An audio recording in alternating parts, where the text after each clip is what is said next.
So here you go, guys. This is 2 weeks after I came through here and mowed this down to about ankle deep, and then fertilized it with 100 pounds of 0-20-20 and then 50 pounds of 0-0-64 or potash.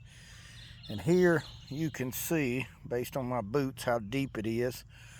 But just look at how absolutely lush this food plot is.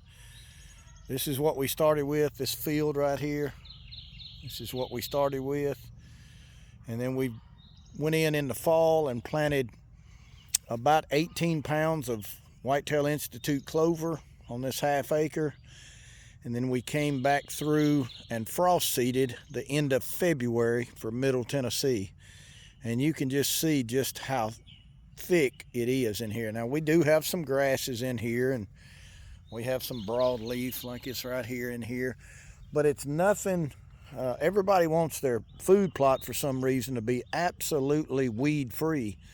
And I hate to tell you guys, but I have deer that come over here in this old pasture grass, and they'll eat this grass. I mean, you can look right here where they've nipped off those ends right there. I mean, it's all over here. They'll eat just regular grass. The clover is just an added benefit, and that's kind of what you want. And then here you can see our Maverick 6-shooter blind. Absolutely great. Now, one benefit that I did not know about putting a blind up out here and keeping the door closed, let me walk you over here. So when I opened the door a few weeks ago, I discovered mushrooms growing. Couldn't believe it.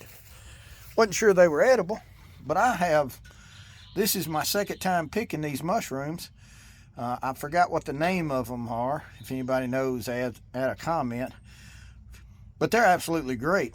I cut the tips of them off down here where they're black. I cut those little tips off right there. But they're wonderful. They're great tasting mushrooms. I love mushrooms. But again, you can just see the difference. You can see the grass here, and then as you come across, you can just see the lush clover. And that's really all there is to growing clover, is just keep adding clover. And this fall I'll come back in here and I'll overseed some more clover in here, and eventually all this grass that you see, or what little grass you do see, will be taken out. I also have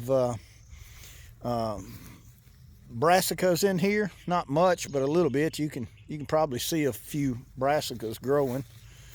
And then we've got this big tree down that eventually I'll cut this back, but it actually acts like a funnel. You can see here the deer come out back here. There's a logging road right there, and the deer come out right there, and it forces them to come around this tree to get into the food plot. Well, that only puts them about 25 feet from the blind. Now, as you can see, you can't see in that blind at all. So you can move around in that blind and they can't see you. They just get a reflection of themselves.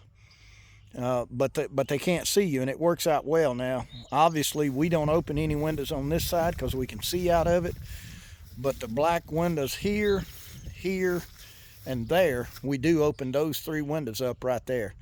Those 3 windows allow us to shoot most anywhere in this field.